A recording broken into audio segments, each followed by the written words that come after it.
자, 181쪽 사꿀루다의 긴경에서 지난번에 우리는 네 가지 성스러운 진리, 사성제에 대한 이야기를 해드렸습니다. 그래서 사성제에서 가장 중요한 것은 고를 아는 것, 고를 깨닫는 것이죠.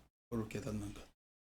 그래서 그 괴로움이 단순히 세속적 괴로움을 넘어선 내 실존의 괴로움을 넘어선 생존의 괴로움, 그 생존의 괴로움을 넘어선 윤회의 괴로움, 이런 것들이 우리한테 알게 모르게 내재되어 있고, 그러한 것들이 우리가 어리석게도 윤회한다는 그러한 이야기.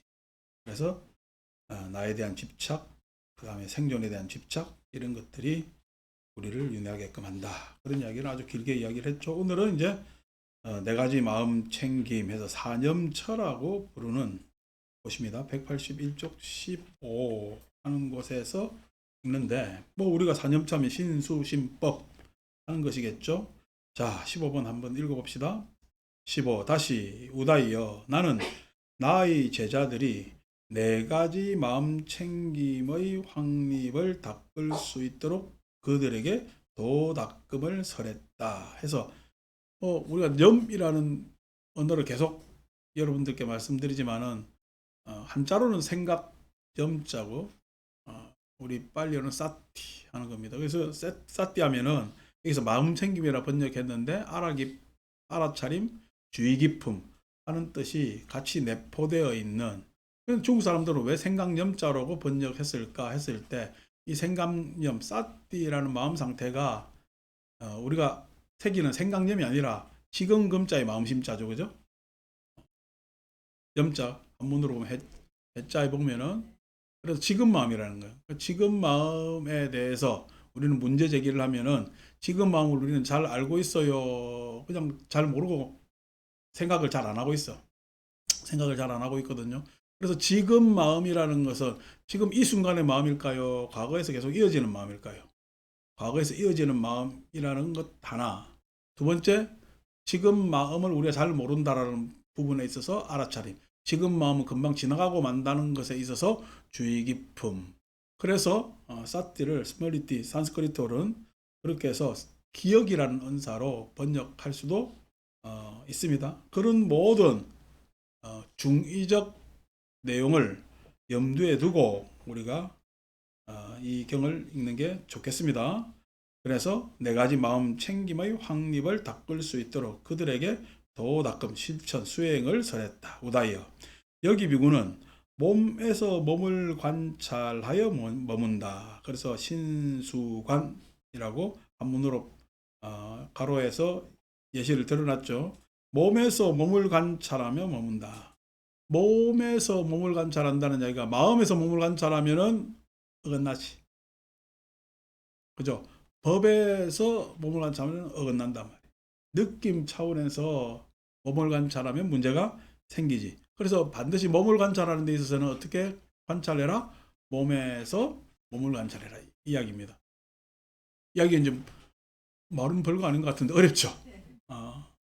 그래서 몸에서 몸을 관찰한다는 이야기를, 우리 이제 이게 여기서는 그냥 집약해서 구절만 나와 있기 때문에 본다면은, 이 몸에 대한 경은 부처님께서 염신경이라고 따로, 염신경, 생강염자에 몸신자서 염신경이라고 따로 설한 바가 있고, 안구따라니까에 나옵니다. 그 다음에 또 우리가 이 책 다음 책인, 뭐 우리 이 책으로는 세 번째 책인데, 사고를 가면 117경에 가면은 이제 몸의 관찰의 경이라는 경이 있습니다. 거기에서 이제 경을 설하는데, 그 경을 참조하면은 이 뜻을 헤아릴 수가 있습니다.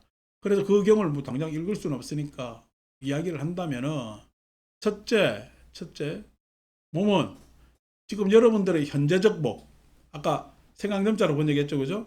현재적 몸은 항상 태도 지어지고 자세 지어집니다. 그래서 태도와 자세를 관찰해라.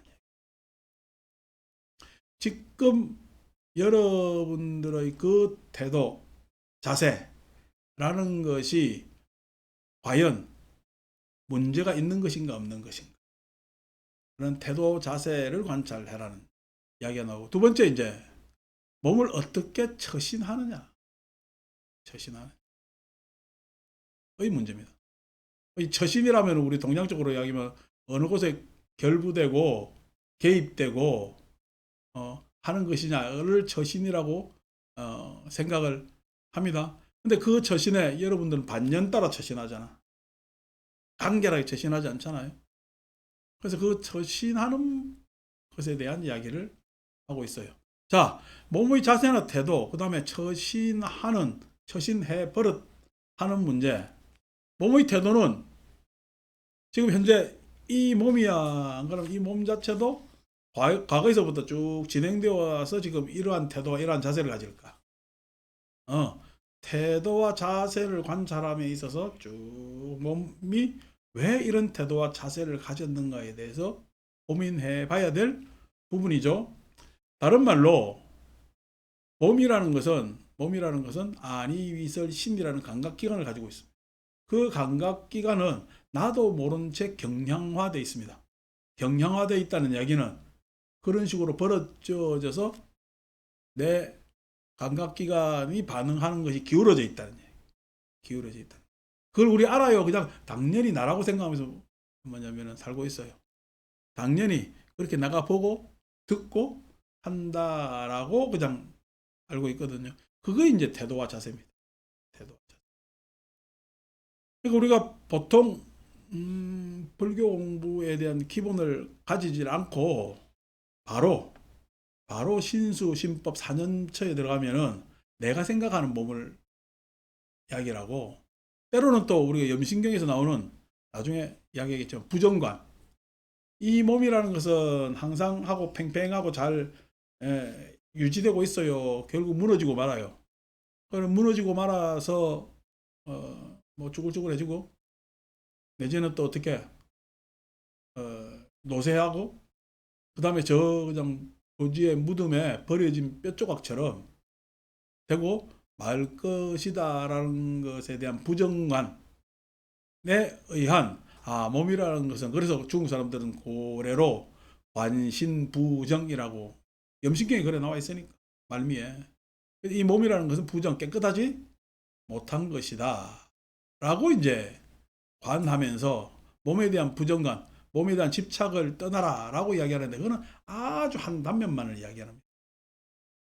몸에 대한 집착은 유신견, 이것이 내 것이라는, 몸이 내 몸이라는 소유관념에 대해서 해탈하기 위해서 부정관을 닦는 것이고, 몸에 대한 가장 기본은 자세와 태도입니다.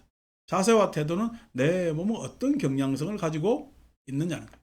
나는 이 몸을 어떻게 사용하고 있고, 이렇게 경향되어 있는 이 몸에 의해서 나는 어떻게 내 자세와 태도가 기울어져 있는가. 기울어져. 그게 이제 뭐냐면 처음 우리가 공부를 하게 되는 거죠. 우리 뭐 인도 갈 때 옛날에는 김치 싸들고 가고 된장 싸들고 가고, 심한 데는 뭐 솥단지 들고 와가지고 밥해 먹고 그렇게 다녔어요. 전혀 안 맞아서 음식이. 그리고 또 인도 토양이 뭐냐면은 환경이 안 좋아서 사람들이 적응을 못해. 그래서 탈이 나기도 하고, 그래서 음식을 다 그렇게 해먹고 다니면서 다녔거든요. 뭐 공항에서 그 튜브에 담긴 고추장 사는 건 다 안 사고 그렇게 다녔습니다. 왜 그러냐니까 그쪽 사람들도 살잖아요. 그쪽 땅에서. 우리하고 사는 방식이 같아요, 달라요? 다르죠. 그러니까 그 다르는 게 아니, 비설, 신 하는 것들이 경량화가 다르다니까. 그쪽 경향성하고 우리의 경향성이 다른 거예요. 그 경향성이 다른 것에 있어 우리는, 저 사람들도 한 삶의 양식이라고 생각해요. 아유, 저기서 어떻게 살아요? 아유, 저기서 어떻게 살아? 이렇게 되거든요. 경향성이라는 게 그렇습니다. 그러니까 경향성이라는 것이 그 경향성에 부응하지 못하면은 적대감을 가집니다. 적대감. 그러니까 이 적대감이라는 것이 그런 습속에 대한 습속이 달라서 생기는 그런 큰 차이와 같은 것도 있지만은, 뭐 후천적도 그런 관념들도 있죠. 감정으로 쌓여 있어서 생기는 것들. 뭐 그런 것들이 있습니다. 그리고 경향성의 문제는 굉장히 중요한 문제예요. 뭐 예를 들어서 우리 이 조그마한 땅덩어리 안에서도, 그죠? 어, 충청도 사람은 속내 모르겠다 그러고, 그죠? 경상도 사람 뭐 어떻고 저떻고 하고, 그다음에 호남 사람 뭐 어떻고 저떻고 하고 뭐 다 그렇잖아요. 어, 그래서 다 달라. 사람이 대하기가 굉장히 어렵죠.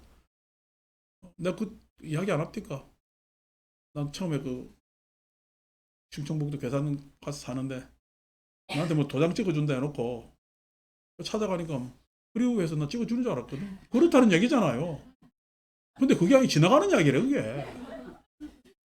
뭐 그럴 수도 있는데 생각해 보겠다는 얘기래 그게. 난 당연히 다음날 갔거든. 안 찍어주더라고. 그리고 이래서 나중에 보니까 충청도 말을 그렇게 해석하면 안 된다는 거야. 나중에 뭐 조금 음료수라도 들고 가고 이러니까 이제 하나 찍어주는데 단순한 그리우가 아니고 말이 많습니다. 그죠? 그래서 이 동네가 좀 우리하고 좀 다르구나. 우리 같은 경우에는 무슨 이야기를 하면은 제가 대답하는 게 몇 초 안 걸리잖아요. 그럽시다 이러면 끝나거든요. 그럼 오히려 그럽시다 해놓고 그냥 그 사람이 요구하는 것만 그럽시다예요. 그럼 내가 더 큰 부담을 느끼고 더 많은 걸 해줘야 될 것 같아. 뭐 그런 것도 있습니다. 저한테는. 이게 다 각기 경향성이 달라서 그래요. 경향성이 달라서 그렇단 말이에요. 그러니까 그런 내 이제 후배들 중에서는 이름은 이야기 안 하겠습니다만 그냥 늦게 신발끈 묶는 애가 있어요. 그놈은 마산 놈인데도 그랬어. 근데 한 번 가다가 그랬어요. 야 신발끈 먼저 묶어라.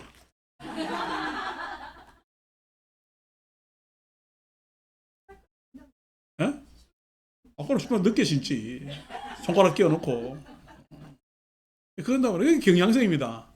이게 무슨 풍토의 문제가 아니고 그 지역의 문제가 아니고 그 사람의 그 어떤 우리가 성격이라고 이야기를 할 수도 있습니다. 이제 심리학에서 성격이라.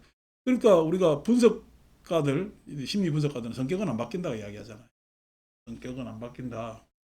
그래서 성격은 그대로 있는 채 그러니까 사람이 성격 바뀌면 뭐 한다고? 죽을 때 됐다고 이야기할 정도로 우리 안에서도 그런 이야기도 있고 그 뭐리 프로이드나 내지는 이 심리 분석가들은 성격은 안 바뀐다 이렇게 옛날 그 구성이 하는 사람 분석주의 심리 를 했거든요. 솔직히 분석가들한테 이런 이야기하면 죄송하지만 심리학 입장에서는 굉장히 초보적 옛날 그 논입니다. 사람 마음에 그렇게 봐서는 안 되거든요. 근데 뭐 이야기하면 뭐 똑 부러지는 것 같지? 그 양반도 뭐 TV 나와서 뭐 이러쿵저러쿵 이야기는 똑 부러지니까 TV 나오는 거 싹 다 구성입니다. 짜놓은 거예요. 안 짰다고 뭐 이야기한다고. 안 짰다고 이야기해도 나중에 짜져요. 어떻게 짜지냐니까. 예를 들어서 우리 법륜선의 증문즉설 있잖아요. 사람한테 질문 안 하고 안 하고요. 내가 대답할 수 있는 거 그냥 자주 임상적으로 하다 보니까 규격화돼 있어요. 짜지는 않았죠. 무슨 뭐 오늘의 운세가 짜놨습니까? 그냥 빤해요. 그리고 듣는 사람 입장에서 번음현상이라고 해가지고 자기가 거기에 마치 맞는 것처럼 그래 착각하게 돼 있거든요. 그래서 짜져요. 짜져. 여러분들 이야기하고 제 이야기는요. 지금 이미 짜져 있지. 십몇 년 동안 지금 이렇게 이야기하다 보니까 내가 대충 이야기해도 뭔 이야기인지 알아. 들어요. 근데 처음 듣는 사람은요. 뭐라고요? 이렇게 이야기를 합니다. 그렇게 서로 이제 뭐 동양 언어로 합이 맞아간다라고 이야기를 하는데 그렇게 됩니다. 왜 그냥 그것도 우리 경향성이거든요. 우리가 지금 대화하고 공부하고 하는 것들에 대한 경향성이 그렇게 있는 겁니다. 우리가 보기에는 저게 생뚱맞은 이야기인데 저 이야기를 왜 듣고 있나 하는데도 여러분 교회 가서 예배당 가서 예배 보세요. 짜져 있지. 맨 짜져 대충 목사 올라가가지고 뭔 이야기가 울어요. 왜 울어야 돼요? 자기가 그렇게 울어야 된다고 착각하고 내지는 거기서 우는 게 마땅하기 때문에 짜집니다. 뭐 예를 들어 우리 창할 때 보면은 추임새라 그러잖아. 추임새. 그게 추임새가 노래하는 사람 옆에 그 푹 치면서 추임새 해주는 사람이 잘해야 노래가 진짜 잘 돼요. 마치 우리 뭐냐면은 그룹 사운드 안에서 베이스 기타 역할하는데 베이스 기타는 지 혼자 뜯으면 이게 노래인지 뭔지 몰라요. 근데 베이스가 없으면은 전혀 음악이 이상하게 들리거든. 그러니까 마찬가지로 그렇게 짜진단 말이야. 이제 그런 것들이 이제 전체가 이제 경향성이라는 거지. 내 개인적인 부분도 있고 사회적인 부분도 있고. 우리가 나는 그래도 좀 천천히 하는 것 같은데 천천히 해요. 외울 거면 역시 빨라요. 우리 지금 전체 사람들이 습속이 경향화 돼 있다는 거지. 그게 태도와 자세의 문제가 나도 모른 채 그렇게 잠복돼 있다는 거예요. 그 다음에 이제 처신의 문제지. 처신의 문제. 그 처신의 문제. 남일을 내일같이 생각해요. 아니면은 남일 같은 일이 나도 생길까봐 우려돼서 혼란스러워요. 아니면 별 생각이 없어요. 이런 것들이 다 처신의 문제입니다. 반년의 정도가 어느냐에 따라서 가래와 집착이 달라지고 농도가 달라지는 거단 말이에요. 그래서 처신이 단순한 게 좋거든요. 처신이.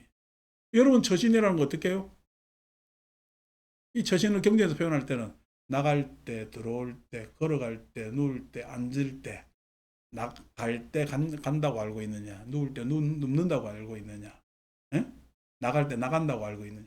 여러분 나갈 때 나간다고 생각하더라 해요. 이미 나가고 나서 다음 스텝 일을 생각해. 그냥 계단에 자빠지는 거야. 그렇죠? 이게 이제 처신의 문제거든요. 마찬가지로 태도와 자세도 그렇지만은 처신의 문제도 뭐냐면 추구. 처신할 때는 동작이 들어가잖아요. 그럼 그 추구가 어떤 추구이냐? 담백하냐 안 그러면은 과도한. 예? 내가 추구와 경량성 하잖아요. 이 경량에 따라서 그 추구해 오든 이렇게 뭐냐면은 내가 자세 짓고 태도 짓는 일이 이런 추구가 있었기 때문이다라는 처신을 알아야 돼요. 그래서 뭐냐면 명색할 때 명색하면 색하는 것이 명의 입장에서 보면 추구고 색으로 굳어지는 것 입장에서 보면 경향성이거든.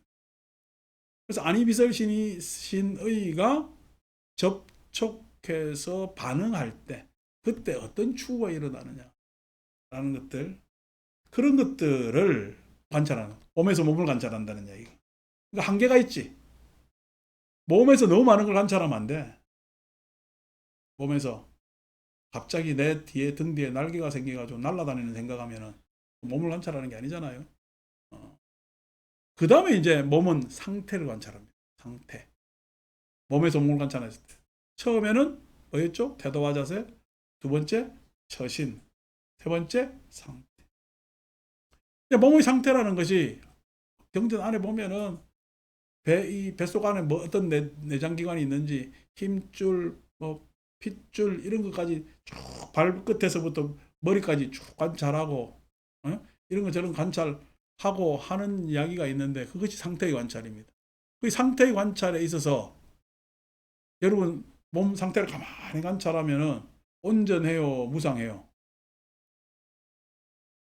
무상. 온전한 것이 아니라 무상. 근데 몸이 무상한 걸 알아요? 잘 몰라요? 잘 모릅니다. 왜냐하면 안정적이기 때문에 그래요. 비교적 우리가 지금 이게 앉아 있으면서 마음이 불안합니까? 잘 앉아 있어요. 잘 앉아 있는 이유가 몸이 안정적이라서.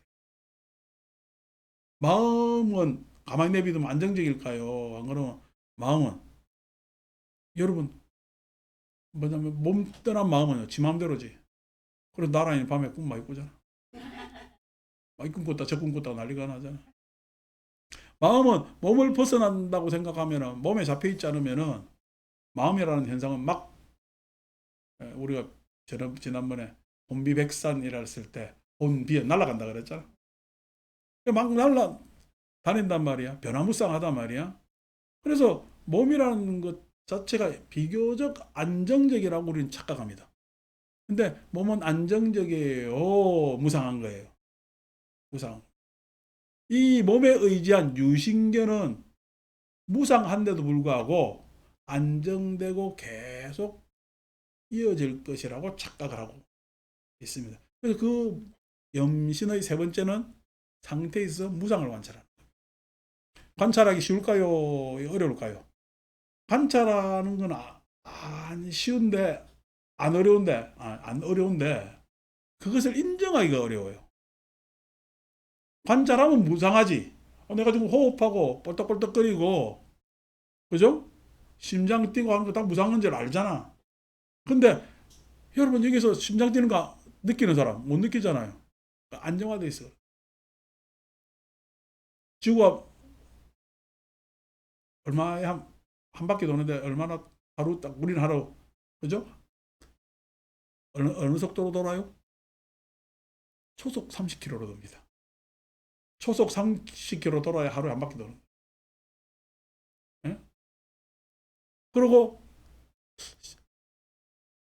하여튼 달의 입장에서 지구가 도는 건 100몇십 킬로라는 하여튼 뭐 그래 돕니다. 우리 태양계는요.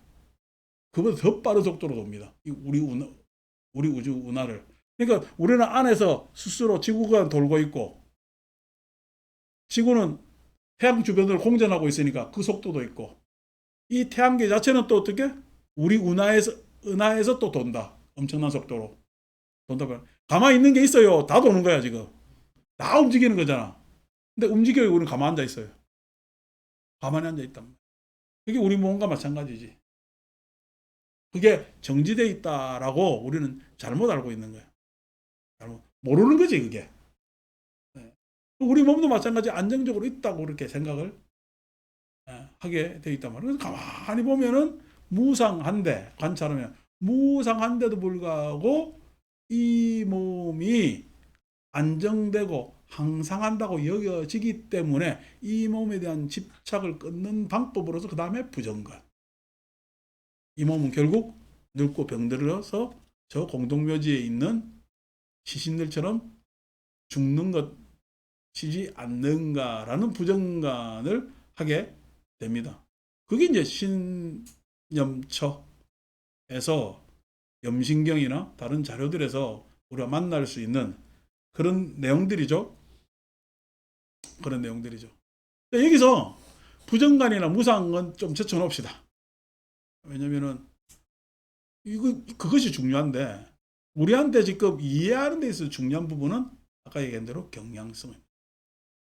몸을 관찰함에 있어서 나는 어떤 자세와 그 다음에 어떤 처신으로 살아가고 있는가에 대한 내 스스로의 집중 조망이 없으면은 내 태도는 나는 맞다고 할지 모르지만 다른 사람한테는 삐뚤어져 있고요. 예? 잘못되어 있고요. 왜냐하면 처신은 내가 그것이 맞고 하고 싶고 그렇다고 할지 모르지만은 그것은 적절하지 못하고 타자에게 피해도 주고 나에게도 피해를 입히는 그러한 경향성과 추구를 가지고 있다라는 것을 관찰합니다. 그래서 몸이라는 것을 다루는 데 있어서 가장 명약은 계율입니다. 왜 계를 지켜야 되느냐? 계율을 지켜야 되느냐라고 했을 때 이 몸에 대해서 방어수단이 별 없어요. 아이고 마음이 해탈하면은 그냥 마음이 하면 되지 몸이 못하면 마음이 하면 되지 않느냐 하지만 여러분 몸이 못하는 건요 마음은 할 수 있겠어요? 못합니다. 몸이라는 것은 구체적 실천을 이야기하는 것이고요. 마음이라는 것은 실천의 상태로 나오질 않았어요. 구체화되지 않은 겁니다. 반드시 최종적으로는 몸으로 표현해야 되거든. 몸으로 표현을 해야 된단 말이에요. 예를 들어서 내가 암만 생각이 좋고 옳아도 말로 표현하지 못하면 그 생각은요 공허한 겁니다. 공허한 겁니다. 그래 그 생각을 말로 표현할 줄 아는 그래서 말로 표현하려면 뭐예요? 몸을 써야 되잖아요. 그래서 언어라는 것은 마음의 생각을 말로 몸으로 표현하는 방식입니다. 뭐 말만 하면 돼요. 행동도 같이 가야 돼요. 그래서 언행일치라는 말 쓰잖아요. 그죠? 행동으로 보여야 되거든요. 몸이라는 건 굉장히 우리한테는 중요한 실천의 도구이기 때문에, 근데 이 실천을 못하는 게, 마음은 그렇게 하고 싶지, 작심삼일하는 이유가 뭐죠?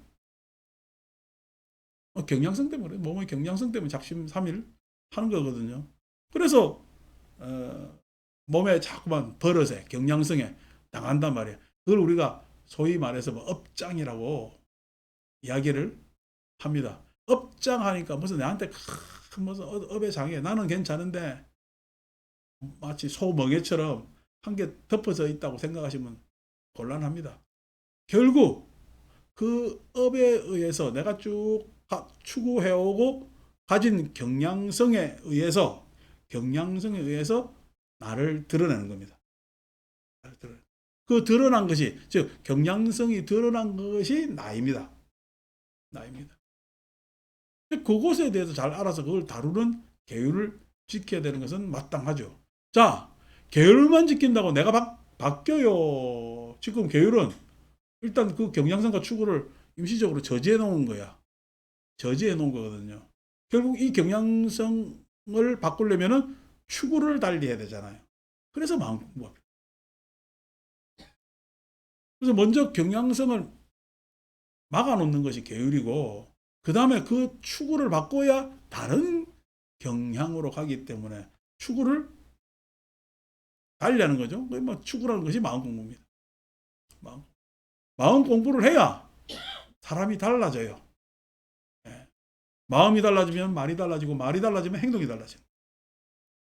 행동이 달라집니다. 물론 행동주의자들, 우리 그 전에 읽을 때 스키너, 그죠?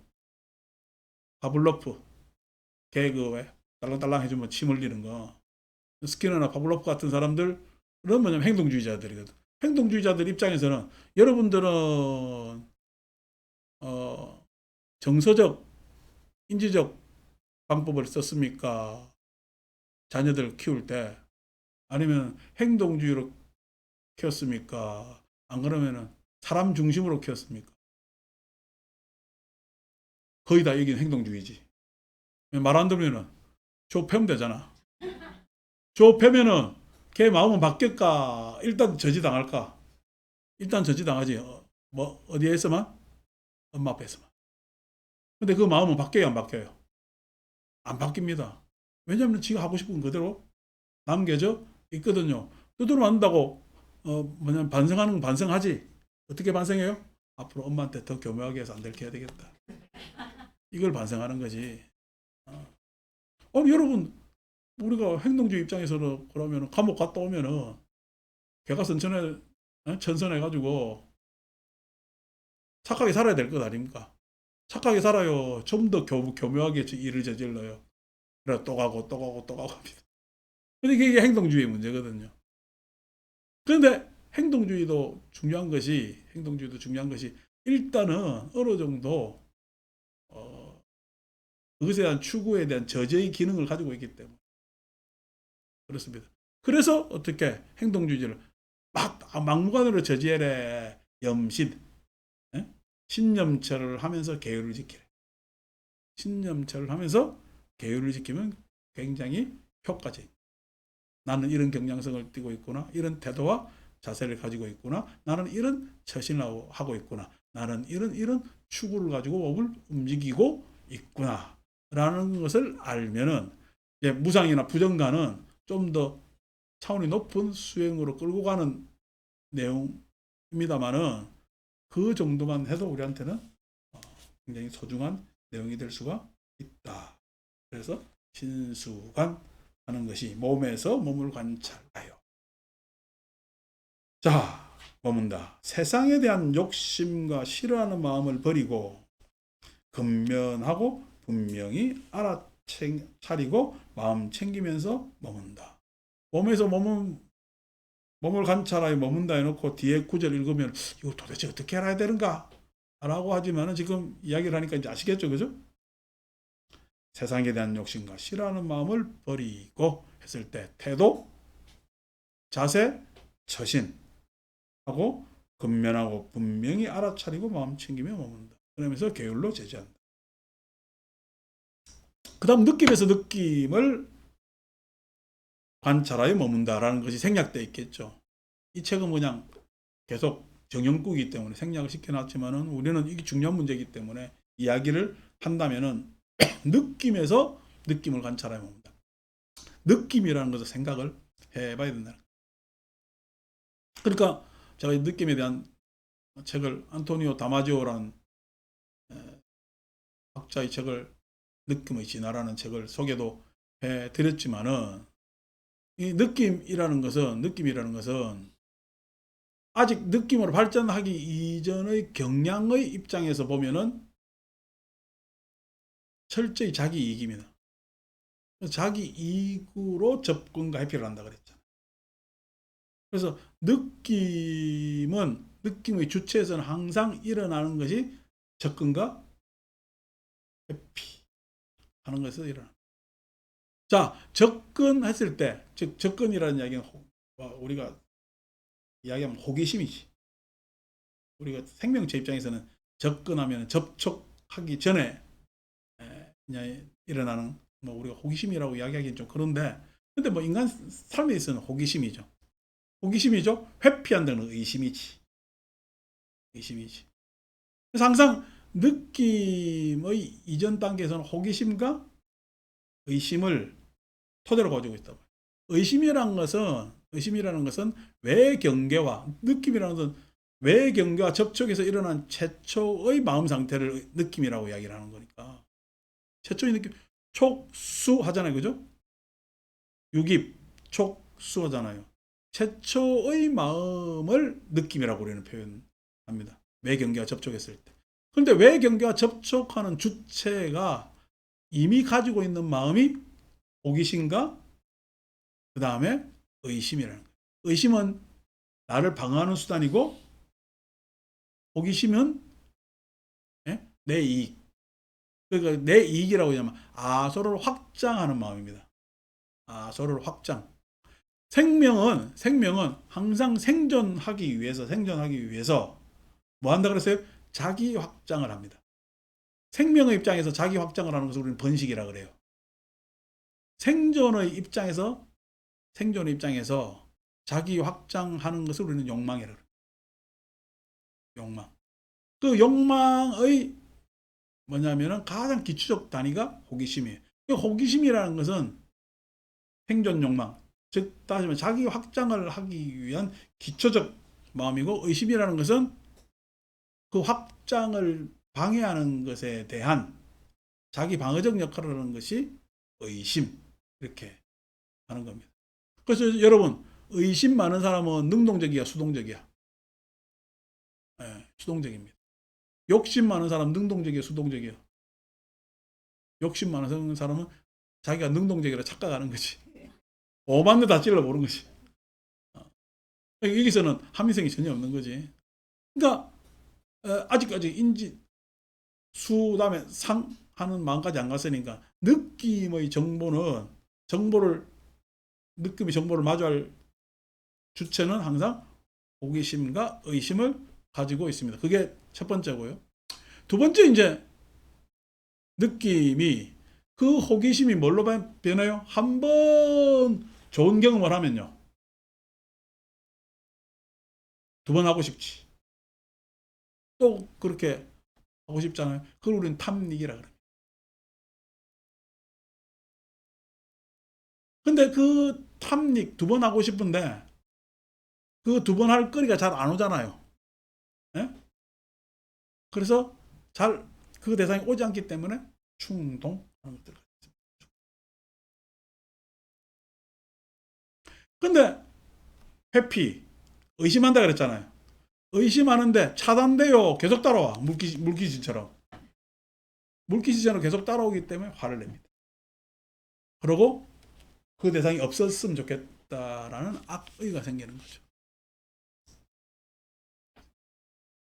그래서 우리가 이런 호기심에서 탐닉이나 충동으로 발전하는 이 감각 정보의 내용을 우리는 즐거움이라고 이야기하고, 쾌락이라 이야기지. 쾌락. 그 다음에 회피하고 의심하고 그런데도 물귀신처럼 따라와서 화내고 악의를 가지는 것을 우리는 괴로움. 그러니까 즐거움이라고 번역하지만 즐거움이 아니고 쾌락. 쾌락의 정보 안에는 뭐가 있어요? 호기심과, 그죠? 충동과 탐닉 하는 것들이 쾌락의 정보 안에 있고, 그 다음에 고통의 정보 안에는 의심과, 그 다음에 의심과 또 뭐요? 성냄과 그 다음에 악의 하는 것들이 그렇게 정보화 되어 있다는 거예요. 그러니까 이 정보들은 실은 느낌이, 정보는 뭘로 바뀌어요? 감정으로 바뀝니다. 감정이, 쾌락적 감정이 있고, 그 다음에 악의적 감정이 있는, 쾌락적 감정과 악의적 감정이 있는 것이. 쾌락적 감정이 있는 사람도 실은 이제 경전 일반으로 이야기하면은 내가 쾌락을 추구하지만은 쾌락 추구가 돼요, 안 돼요? 안 되니까 불만이 많죠. 불만이 많죠. 내가 자꾸만 차단해서 화내고 악의를 가지고 나를 지키면서 방어하려고 해도 돼요, 안 돼요? 방어하려고 해도 잘 방어가 되질 않는단 말이야. 그래서 그 감정이라는 것이 좀 전에 뭐랬지?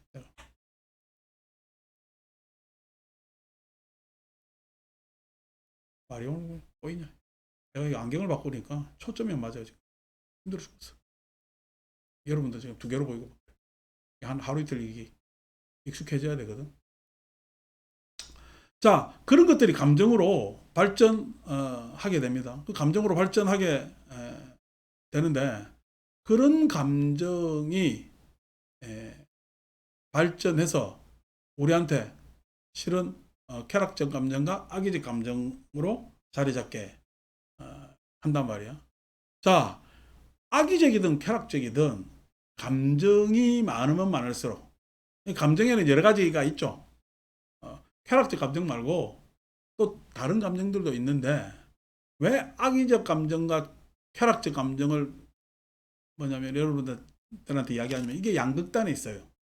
쾌락적 감정이 많은 사람은 불만이 많고, 악의적 감동이 많은 사람은 원망이 많지. 원망이 많지. 그렇게 되면은 이 사람은 불만스럽고 원망스럽고 하는 감정 상태를 넘어서 세상 모든 것에 대해서 불편하고 부정하고 불만스럽고 하는 그런 것으로 확대되어 나간다. 느낌이라는 것은 항상 감정 차원에 머무르지 않고 그 감정이 정서적 차원으로 갑니다. 그래서 나중에 혐오라는 정서를 가집니다. 혐오. 그 혐오적 정서 하잖아요. 그러니까 우리가 차별하다 보면은 그 차별의 반대쪽에 있는 것을 항상 우리는 혐오하게 되잖아요. 혐오하게 되잖아요. 무시하게 되잖아요. 부정하게 되잖아요. 그래서 혐오, 무시, 부정 이런 것들이 정서적으로 쭉 자리 잡게 되어 있으면 굉장히 불편한 사람의 개인적 정서 상태가 되고 사회적으로도 보면 굉장히 불편하게 되겠죠. 불편하게 되겠죠. 그러니까 요즘 그런 거 많잖아. 임대주택들 끼우는데 옛날에는 한 동을 그냥 따로 해가지고 철조망 못 넘어오게 하니까 랜덤으로 이제 그 안에 막 집어넣는데, 근데도 뭐 사람 사는 거 보면 다 알잖아요. 야, 그래서 계속 아유 저 사람들은 들어서 우리 집값 더 올랐고 뭐 우리가 여기 그래도 더 좋고 뭐 저런데서 그런 애들은 어떻고 질이 안 좋고 어떻고 저떻고 합니다. 착각들 마세요. 1950년대 우리나라 사람들 다 비슷했어요. 예? 막 거기서 저 청계천 복귀되기 전에 뒹굴뒹굴 하다가 이래 다 와서 했는데 뭔 놈의 차별을 지금 우리나라 인구의 지금 뭐 7, 80% 이상이 족보다 산 사람들이에요. 내가 스스로 경주김씨라고 생각 안 해. 족보 샀겠지. 무슨 뭐 경주김씨가 대단해가지고 그 혈통을 이때까지 이어왔겠어요. 이러면 또 혈통주의자들은 난리 나겠지. 그러니까 나는 그냥 관악김씨로 해야 되나? 공초김씨로 하든. 그러니까 이런 것들을 가지고 이렇게 서로 나누고 분리하고 하면서 한다면 지금 뭐 저쪽 전쟁 일어나고 하는 데가 다 이런 거잖아. 서로를 혐오하고 부정하고 인정하지 못하고 하는 것들이. 그래서 그 사람이 워낙에 그걸 경험해서 가졌어요. 안 그러면 후천적으로 에? 그 동네에 살다 보니까 그 나라에 살다 보니까 가지는 감정이야. 후천적 감정도 있습니다. 감정이라는 것이. 여러분들 가지고 있는 감정이 여러분들 직접 경험해 온 감정일까요? 여러분들 가지고 있는 감정이 착각들 마시지. 여러분들 경험한 거 없어요? 여러분들 뭔 경험을 했어요? 누가 뭐 어느 사람 욕하는데 그 사람은 경험했을까? 욕하는 사람은 만나보지도 않았는데. 그러니까 텔레비 뉴스에서는 봤는데요. 뉴스에서 봐봐요. 몇 초 봤다고. 남한테 이야기 듣는 거지. 그래서 개금치견이라고 이야기를 하기도 하죠. 그러니까 이제 나중에 이제 그런 이제 후천적 자기가 감정이라고 내가 가지고 있는 감정이라고 착각하는 것도 있지만은 일단 인간의 해당 정보를 대하는 절차에 있어서는 느낌이라는 거 그런 게 있다. 그래서 쾌락적이든 뭐냐면 악의적이든 그 결론은 부처님은 양쪽 다 괴롭다. 라는 게 우리가 이제 느낌에 대한 정보죠. 그래서 고수, 락수, 불고, 불락수가 다 괴로움이다. 라고 일반적으로들 이야기를 합니다. 이제 이 느낌을 관찰하는 거죠. 야, 아까 몸 관찰하면은 태도 경향 분명하잖아요. 근데 여러분 느낌은요? 관찰하기가 쉬워요? 좀 더 세밀해. 좀 더 세밀합니다. 지금 이야기가 몸 관찰할 때보다 아까 내 처신이나 태도나 이런 것들은 역지사지가 아니라 내 스스로가 그냥 밤에 평가해 보면 나옵니다. 아, 내가 이런 뭐냐면 태도를 가지고 있구나, 이렇게 있구나. 근데 그것도 모르는 사람도 많아. 지적해줘도 몰라. 하지만은 뭐 우리가 조금 공부하다 보면은 경전 읽었으니까 가만히 생각해 보면은 내가 남들하고 생각하는 방식이나 순서나 이런 것들이 다르거나 내가 그것에 응하는 것이 다르다면은 내 지금 태도나 처신에 이런저런 문제가 있을 수도 있겠구나라는 것도 공부 많이 되거든요. 근데 느낌은요.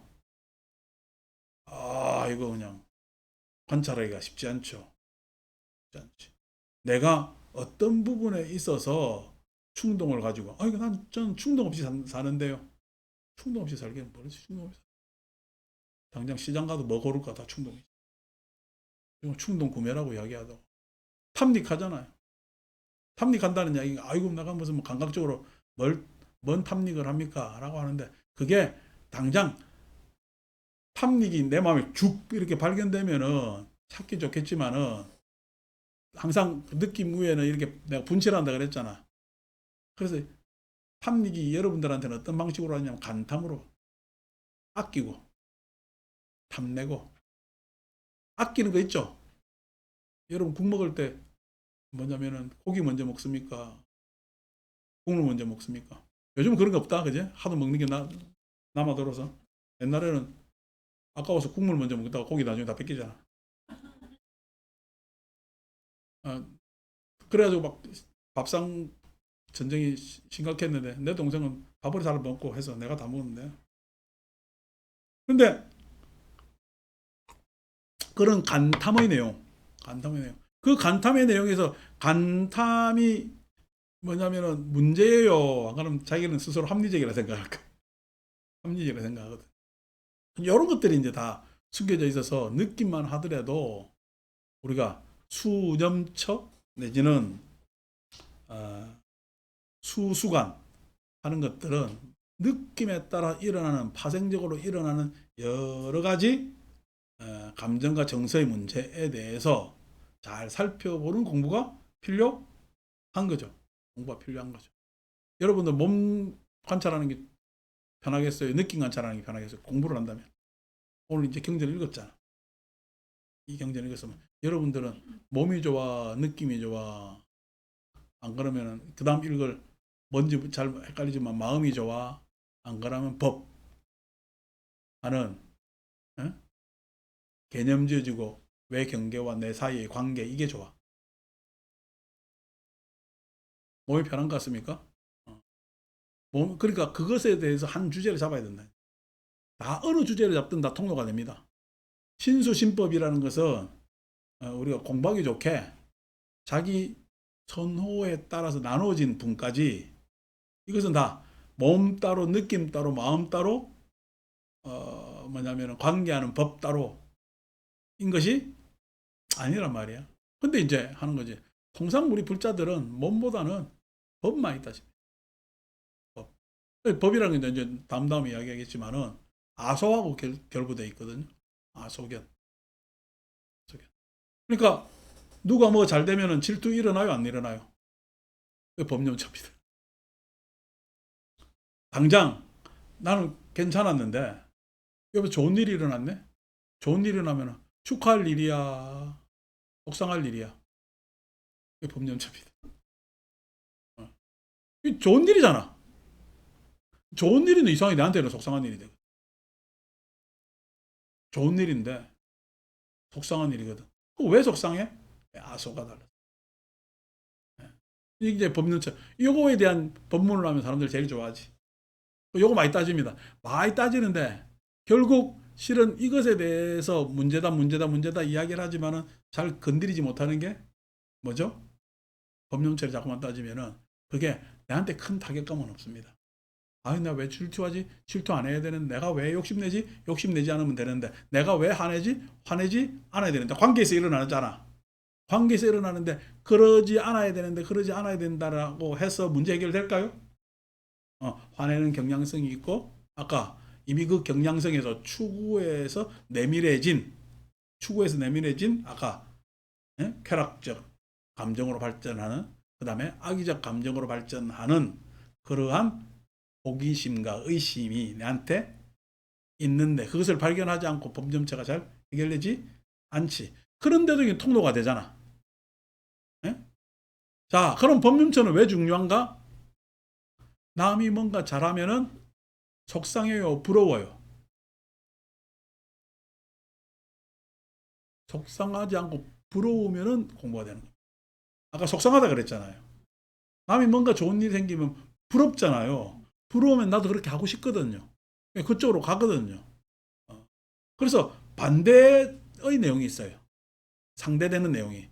속상한 부분도 있지만은 그게 아니고 부러운 것도 있거든. 부러움 나는 그와 같은 또 다른 추구를 할 수가 있게 돼 있죠. 근데 수념처 입장에서 보면은 내 호기심과 의심 가지고 생각했을 때는 뭔가 목적이 아직까지 설정이 잘 되질 않잖아요. 염신경, 즉 신념체 입장에서는 계율로 막았죠. 그죠? 막았지. 그 다음에 내가 그것을 잘 제어하죠. 제어하는데 그 제어하는 목적이 신념체에 있어요, 없어요? 무상하다며. 무상한 것을 알겠어. 그럼 그 다음에는 어떻게 가야지? 라는 것이 없잖아. 그죠? 그래서 신수하는 것은 내 현실 파악은 진짜 잘 되는데 내가 추구하고 가야 될 목적에 대해서는 신수관이 덜 합니다. 그래서 신법관이 필요하죠. 심과 법 하는 것이 필요하단 말이에요. 그래서 이제 심 한단 말이에요. 심. 뭐 우리가 정형적으로는 마음에서 마음을 관찰하지. 마음에서 마음을 관찰하여 머문다라고 이야기가 되어 있을 겁니다. 마음에서 마음을 관찰했을 때 항상 제가 계속 이야기하지만 나는 내 마음에 있어 객관성을 가질 수 있는 유일한 마음이 내 마음이라는 거예요. 다른 3자의 마음에서는 객관성을 가지지 못해. 그래서 마음에서 마음을 관찰한다고 했을 때 제일 그냥 합당한 이야기죠. 몸도 관찰한다 했을 때 마음이 관찰한 거고요. 느낌도 관찰한다 했을 때 마음이 관찰한 거고 법도 관찰한다 했을 때 뭐예요? 뒤에는 실은 법에서 법을 관찰한다고 이야기를 해도 마음이 결부되어 있잖아요. 왜 그러냐면은 마음은 마음에서 했을 때 그 마음이 객관성을 가지고 있기 때문에. 객관성. 그 객관성을 가지는 마음이 항상 주관적이기 때문에 문제입니다. 객관성을 가지는 것이 아니라 주관적이기 때문에 문제. 그러니까 객관성을 발휘해요. 객관성이 발휘 못하게끔 주관이 꽉 자리 잡고 있어요. 주관이 꽉 자리 잡고 있거든. 그래서 마음에서는 객관성을 바라보는 거예요. 우리가 고래로 이야기하는 것은 관심, 무상 이렇게 표를 적어냅니다. 마음이라는 것은 변덕지고 무상하다는 이야기예요. 무상. 그러니까 무상하다는 이야기는 마치 변한다라고 이야기할 수 있지만 언제든 바꿀 수 있다. 몸 언제든 바꿀 수 있어요, 없어요? 시간 걸리지. 감정 잘 바뀌어요, 안 바뀌어요? 안 바뀌지. 그러면 제일 빨리 바꿀 수 있는 건 뭐죠? 마음처럼 빨리 바꿀 수 있는 게 없어요. 그래서 장점 부분도 있는 겁니다. 그래서 마음을 바꾸는데 그 마음을 바꾸는 것이 객관적으로 바꾸는데 그 바꾸는 것이 다른 말로 이야기하면 마음은 계속 먹을 수 있다는 얘기예요. 우리 마음 먹는 데 결심할 수 있다는 거지. 마음은 자꾸만 바뀌지만 바뀌는 대로 결심할 수가 있는 게 마음입니다. 마음은 그 결심을 계속 유지해야 마음의 일관성을 확보할 수 있거든. 마음은 객관성이 있고 그 다음에 마음은요.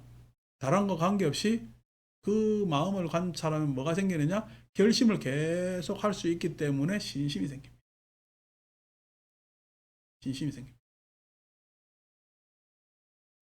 그러니까 객관성과 그 다음에 신심 이런 것들이 마음이 가지는 특별한 내용을 가지고 있는 거죠. 단순히 무상하다고 생각하지 말고 근데 이것을 방해하는 것이 주관적 마음, 객관성을 방해하는 것이 주관적 마음. 일관성을 방해하는 것이 무상한 마음. 일관성을. 그 다음에 객관성과 일관성이 있어야 움직이지 않는다 그랬잖아요. 마음은 계속 무상한데 그 움직이지 않는 것이 확신, 신심 하는 것들. 그런 것들을 마음에서 공부할 수 있는. 그러니까 마음 공부한다 했을 때는 뭘 공부해야 되겠죠? 객관성을 공부해야 되고요. 일관성을 공부해야 되고 그 다음에 부동성 했을 때는 신심을 공부해야 됩니다. 신심하면 정진과 같이 결부되는 이야기죠. 이걸 가져야 마음을 잘 공부하는 거예요. 마음 공부를 한다. 마음에서 뭘 찾는다고 생각하면 착각이에요. 마음은 내가 해탈하기 위한 동기의 시작일 뿐입니다. 동기의 시작이고. 아니고 마음에 뭐가 있다라는 생각은 뭐냐면 불교의 반의 반도 못 본 거예요. 마음만으로 뭐 한다는 이야기도.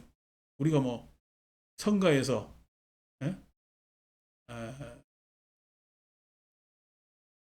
교회 별전이라 그러고 직진심 바로 사람 마음을 지적했다 그러고 그 다음에 견성성불이라고 이야기를 하는데 다 마음에 두고 다른 표현을 한 거란 말이야. 마음이 결정적인 것이 아니라 그거는 이제 성가 이야기고 세계 뭐라 하면 또 그 공부하시는 분들 싫어하니까 불교 공부는요 마음에서 시작해서 왜? 바꾸기 쉬우니까 마음에서 객관적 탐색을 할 수가 있으니까 그래서 결국으로 구체화되어야 된다? 실천으로 몸으로 고쳐야되고 그 다음에 무엇으로 영향을 미쳐야지? 무엇으로? 정서로 엮여야 됩니다. 자비라는 느낌으로 하고 그러한 관계들을 우리는 인연이라고 합니다. 법연체. 그러니까 불교 공부의 시작은 심에 있거든. 심. 시작입니다. 시작. 그래서 마음 공부가 종지부가 아닙니다. 결론이 아니라 그냥 시작입니다. 시작. 결국 신수신법 했을 때 아니 우리가 순서를 내 몸뚱아리 먼저 보이니까 신수신법 했겠어요. 그럼 중요하니까 신이라고 먼저 갖다 놨을까? 중요해서 먼저 갖다 놓는 겁니다. 중요해서 신을 먼저 갖다 놓은 이유는 실천이 중요하기 때문에. 현실로 드러내는 것이 중요한 거기 때문에 신을 먼저 갖다 놓고. 자, 그 다음에 수로 따지면은요. 그러한 영향력 때문에 수를 그 다음에 갖다 놓고요. 그죠? 그 다음에 또 다른 인연들의 예? 공부의 시작이 심에서 일어나고 그러한 세상이 법계가 되는 거예요. 대승적으로 이야기하면. 신수신법이라는 게 그래서 이렇게 갖춰놓는 거란 말이에요. 안 그러고 우리가 좋아하는 단어인 법, 단마라는 것이 좋으면은 어떻게 법, 심, 수신 하겠지. 왜 신수신법이라 했겠어? 그렇게 가지 않는다는 거죠. 그 다음에 이제 법이라는 것은 아까 얘기한 아소. 희한하게 아니 그냥 남의 떡이 더 크게 보이고 어제 같은 경우에 과일하고 다 분명히 똑같이 나눠졌을 거 아닌가 봐. 근데 이 사람 남의 봉다리에 한 개 더 들어간 것 같고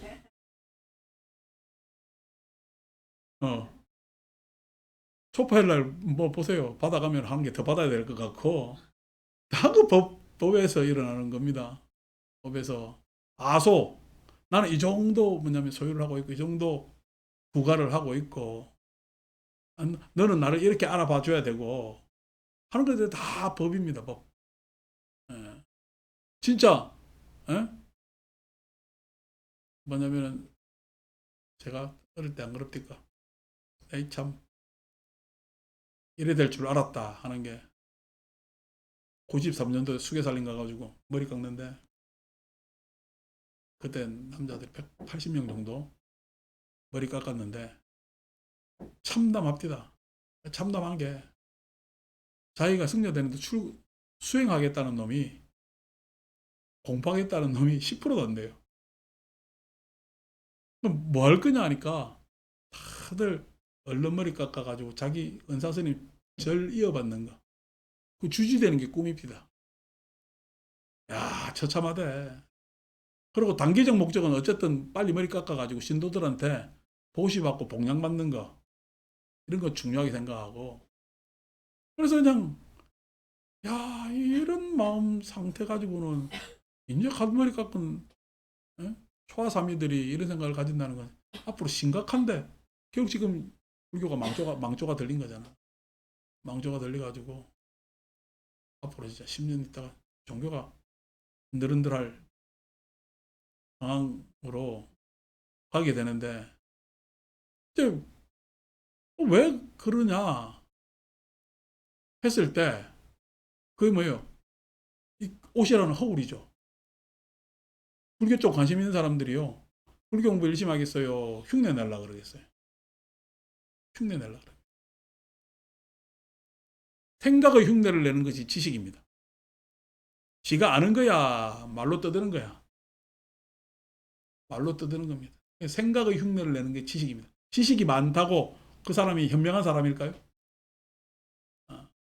그러니까 지식의 뭐냐면은 정보량의 많고 적음이 현명함이 아닌데 지식량이 많은 것을 현명함으로 우리는 착각하고 있지. 그렇게 알고 있습니다. 현명하다고 했을 때는요. 왜 그런 지식의 정보량이 필요해요? 현명할 이유가 뭐죠? 내가 바르게 살려고 하는 거죠. 바르게 살려고. 그래서 현명하다는 것은 바르게 살라고 하는 거란 말이에요. 근데 그 바르게 산다는 것 관계없이 요리조리 잔머리 쓰거든요. 잔머리 쓰 그래서 지식의 정보량으로 현명함을 위장하고 출세로 바르게 삶을 위장합니다. 출세로 바르게 삶을 위장합니다. 그래서 나는 이미 당신들하고 차이가 있다라고 왜냐면은 주장하고 여겨지길 바라고 하는 것으로 간단 말이에요. 그러니까 뭐 불교도 예의가 아니라서 그렇게 산단 말이에요. 공부하면 공부할수록 저쪽에서는 낮은 대로 임하라고 이야기를 하지만 불교는 하심한다고 이야기하잖아요. 하심한다는 이야기가 하심한다는 이야기가 누구에 대해서 내가 낮춘다는 이야기야. 안 그러면 공경한다는 이야기야. 어? 존엄하고 존경하고 한다는 이야기가 하심이단 말이야. 예의를 갖추고 한다는 것이 하심이란 말이야. 근데 지금 어디 가도 하심은요, 나보다 강한 자에 대해서 교만, 그러니까 그걸 우리는 하심이란 그러지. 교만이라 그러지. 교만이. 그렇게들 한단 말이야. 그게 이제 우리가 잘 산다고 착각하는 법념체. 그래서 출세하려면은 박사학위는 따야 되고, 박사학위는 땄는데 수단과 방법을 다 해서라도 교수는 돼야 될 거고, 남한테 이런 소리 저런 소리 하다가 교수로 만족 못하니까 관직에 나아가야 될 거고, 관직에 나아가는 데서 출세하는 데서 누구를 봐 내만 그게 찍고 오면 되는 거야. 하면 되는 거. 다 그쪽으로 매몰되어 있단 말이야. 왜? 법에 대해서 착각을 하기. 그 세속법, 즉 다시 말해서 이기법이거든. 그거는 이기법. 속죄. 속죄는 세속법은 싹 다 이기죠. 이기.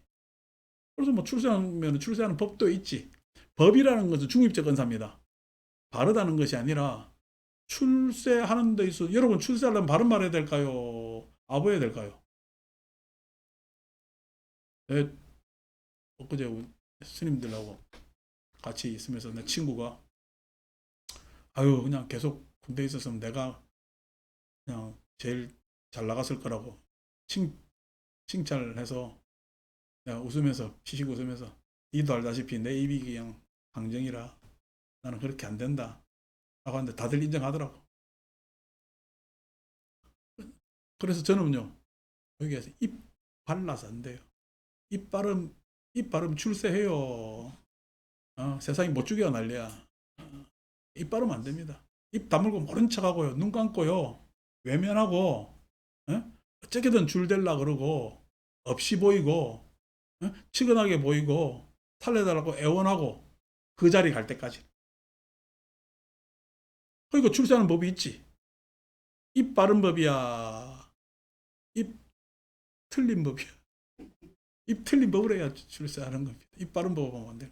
근데 이제 아니고 그거 생각 없이 이렇게 앉아 여러분들 만났는데 입 발라야 되겠어요.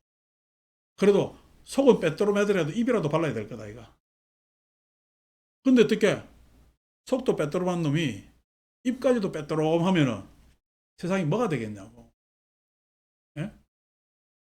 불교 믿는 사람들이 뭐가 되겠냐고. 그러니까 나는 입 바른 쪽으로 선택을 했지. 입 바르니까 살기 힘들어요. 편해요. 고달픕니다. 요 말한 거에 책임져야 되니까. 소소하게. 아니 내가 모르는 사람들한테 확 특강해가지고 떠들고 있잖아. 잘난 척 해가지고.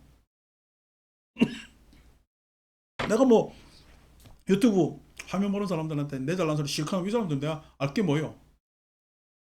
근데 내가 이 사람들한테 이야기해. 나를 지금 10년, 수십 년 보는 사람들한테 이야기해. 수십 년 보는 사람들한테 이야기하려니까 입 바르니까 힘드네. 입 바른 거에 대한 책임을 져야 되니까. 했을 때 법령처는요. 그 안에 뭔가 이런 상호 간의 이익이나 내지는 예? 그런 삿됨이 반전이 끼어요. 안 그러면 항상 단정해. 단정하고. 법령처라는 게 그런 거거든요. 그걸 한번 생각해 볼 필요가 있다는 거야. 여러분들하고 나하고는 거래 관계가 아니거든. 내가 뭐 거래 관계인 것 같으면 벌써 나라에 몇 번을 꼬셔가지고 어떻게 했겠지. 그게 아니거든. 그러니까 실은 우리 도량에 오는 모든 사람들이 다 잘 되기를 바라는 것에 있어서 생각하기 때문에 상대가 이익되는 것을 생각하기 때문에 그렇게 이야기를 하고 하는 거죠. 그래서 적어도 한 번 와가지고 뭐 누가 뭐 죄를 부탁하든지 뭘 부탁하든지 그래서 일회성 인연으로 끝나야 돼. 안 그러면 저 사람을 만났는데 적어도 금생은 서로 얼굴 보면 살아야 되게. 그런 관점에서 가는 거죠. 그게 법념처입니다. 그러니까 이 법념처가 쉽지 않죠. 그래서 뭐 저 개인적으로도 법령체 했을 때 이 법이라고 이야기할 만한 이 좋은 선법이죠.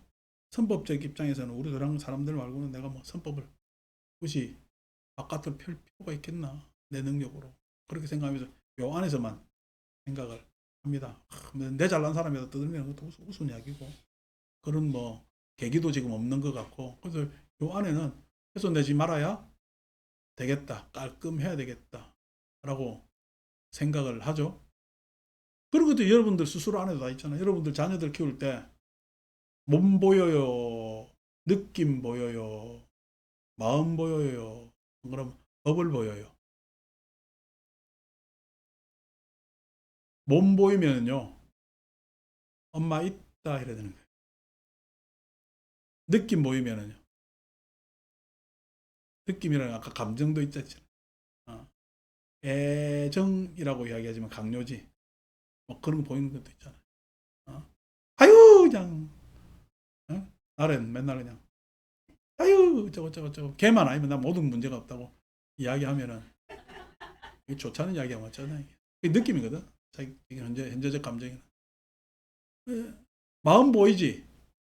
마음이라는 것은 여러분 정서적 마음도 있지만은 아니 여러분 마음이 자식들이 봤을 때 우리 엄마 마음이 일관적일까? 물론 자식 사랑하는 마음이 일관적이지만은 내지는 우리 마음 엄마 마음도 이렇게 저렇게 막 갈등도 보이고 심지어 뭐 어떤 애는 엄마 사는 거 보니까 내가 그냥 엄마 같이 안 살라고 결혼 안 한다는 사람도 있고 그런 것도 있단 말이야. 그래서 뭘 우리가 보이는 게 관계라냐면은 법입니다. 법이라는 건 단정한 것을 보여.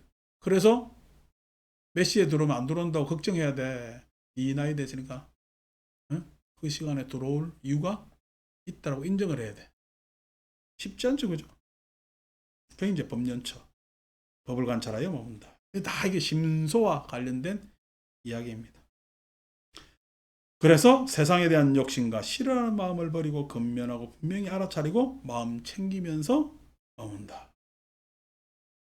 이 신수신법이 나를 구성하는 네 가지 요소적 측면이 있는데 그것이 다 욕심으로 세상에 드러나는 바 욕심이 있고 그다음 그것에 대해서 싫어하는 마음이 있고 싫어하는 것이 있고 내 경량 안에서도 내 경량과 어긋나는 것은 내 추구와 어울리지 않는 것은 싫어하죠. 그죠? 그래서 당연히 내 경량 회피하는 이유는 내 추구와 어긋나기 때문에 회피하는 것이고 접근하는 것은 내 추구와 결이 맞기 때문에 접근하는. 그래서 선조들 말 틀림없다니까. 유유상종하잖아. 유유상종해서 어떻게? 꼭 지옥 갈 놈들은 같이 지옥 가고 유유상종해서 좋은 쪽 갈 사람, 선처로 갈 사람들은 선처로 간단 말이야. 선처로 간다. 왜 그래요? 그러니까 뭐 우리 뭐 옛날 생각해 보세요. 예, 80년도 엎어가지고 정권 찬탈해가지고 득이양양하게 이렇게 발 뜯기고 아침에 사진 찍었잖아. 근데 그래 사진 찍고 난 다음에 그거 유지하려고 저거들끼리 얼마나 많은 사람들이 죽어나갔어요. 얼마나 많은 사람들. 지금 전쟁 일어나는 거 다 마찬가지. 자기들 이익 때문에 다 일어난단 말이야. 그 사람들 죽는 거 생각할까요? 그런 생각 없이 온전히 그냥 자기들 지금 이익되는 힘 그걸 유지하려고 애를 쓸까? 그런 걸 유지하려고 애를 쓰기 때문에 우리는 짐승이라 그러는 거야. 세상에 짐승만이 그런 걸 유지하려고 그럽니다. 경쟁에서 짐승 즉 늑대물이나 찐빤지물이나 다 가면 그런단 말이야. 때로 이제 물론 찐빤지는 이제 영장류라 뭐 좀 베푸는 집반지도 있는데 다 그럽니다. 그런데 그러지 않는 것이 뭐냐면은 경험상 다양한 경험을 했을 때 예, 느낌에서 마음으로 법으로 파생되어 오면서 나를 뭐냐면 구성하는 이 요소들이 인간은 다른 짐승들과 다르기 때문에 얼마든지 해탈할 수 있고 그래서 싫어하는 마음을 버리고 반성해야지. 반성해야지. 잘못된 건 잘못된 거죠. 그것이 어떻게 옳다고 생각을 하고 죽을 때까지 그렇게 생각하느냐. 근데 반성을 못 하잖아요. 반성 못한 자가 다음 생에서 반성하겠어요? 왜냐하면 다음 생에서 그 자가 반성 못하는 것이 아니라 계속 반성 못하는 흐름 안에서 그 있는 거예요.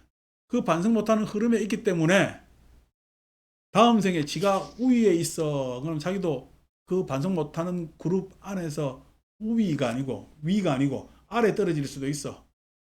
아래 떨어지기 때문에 그대로 어떻게 반성 못하는 자들에 의해서 당합니다.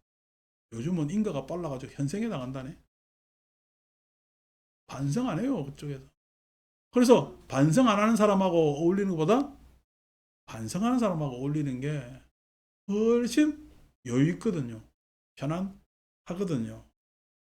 근면하고 분명하게 알아차리고 마음 챙기면서 머문다. 그리하여 오늘 말이 많았네. 많은 나의 제자들은 최상의 지혜로 고치십시오.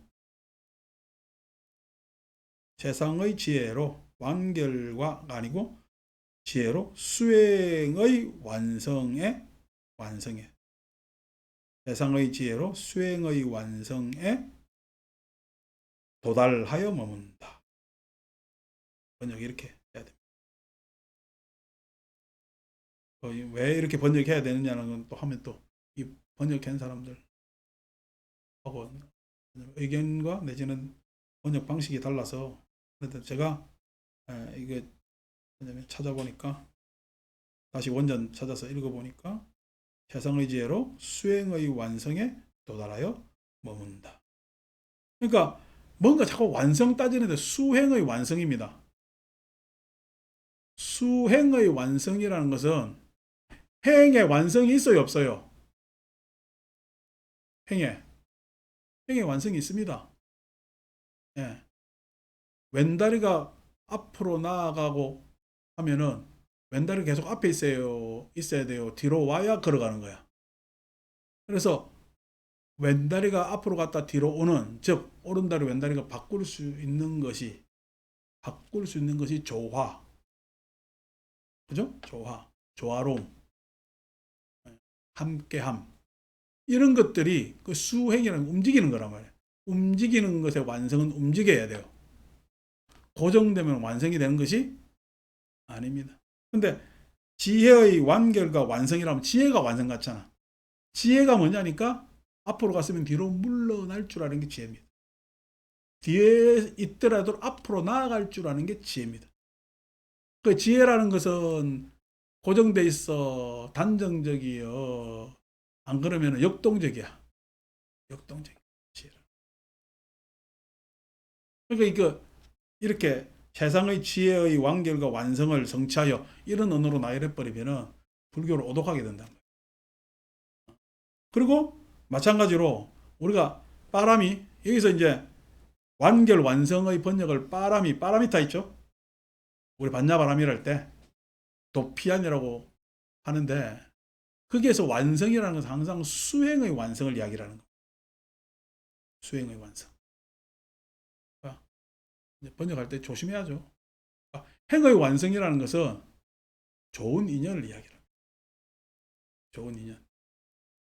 좋은 인연이 완성입니다. 어떤 따로 차별나게 독보적으로 하는 완성의 경지가 있는 것이 아니라고. 그래서 이 해석은 한번 이제 챙겨봐야 되겠다 해서 제가 고쳤죠. 그래서 수행의 완성, 이 완성이라는 단어는 빠라미타하고 말이 같습니다. 완성에 도달하여, 도달이랬잖아요. 도달이라는 것은 항상 끝난 거야. 도달이라는 것은 도달했다가도 다시 도달하고 다시 도달하고 정치는 또 끝나잖아요. 그죠? 그런 또 의미가 있습니다. 그래서 도달하여 머문다. 자, 오늘 그래서 4년차 얘기했고 다음 주는 이제 사정근 이야기하면서 사정근은 4년차보다 좀 수월한 것 같지만은 경전에서 구체적으로 이제 쭉 이야기가 나왔기 때문에 우리가 이미 가지고 있는 장단점이 있다고. 우리가 또 해야 될 장단점이 있어요. 좋은 것과 안 좋은 것.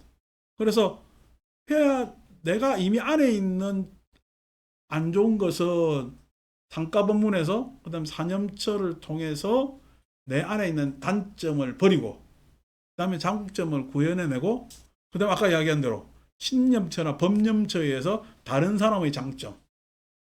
나도 이게 한 몇십 년 보살님들하고 이렇게 살다 보니까 그전에 난 뭐 다 이야기하는 사람 남자들이었잖아요. 그전에 보살하고 제각스님 만나서 이야기하는데 영 내 말하는 거 이게 안 맞더라고.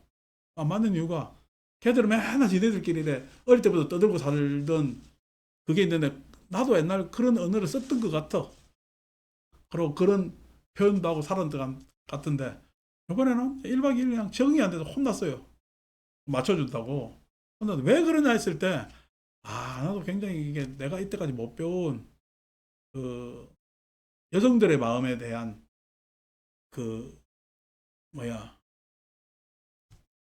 뭐라 해야 되나 이걸 친해졌는가 봐. 친근해졌는가 봐. 그래서 그런 쪽에 그러니까 내가 안 해본 쪽이잖아요.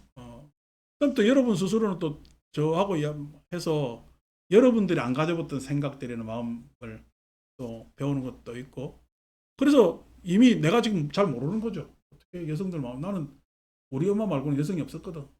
그러니까 잘 몰랐는데 이제 배우게 되는 거죠. 배우게 되는 건데 마찬가지로 여러분들도 그게 배우는 게 그러니까 남에 대한 장점을 예로 들어서 이야기한다면 그 다음에 남에 대한 단점도 있잖아요. 그런 것들 배우는 것들 이런 이야기들이 이제 사정근에서 나옵니다. 마치겠습니다.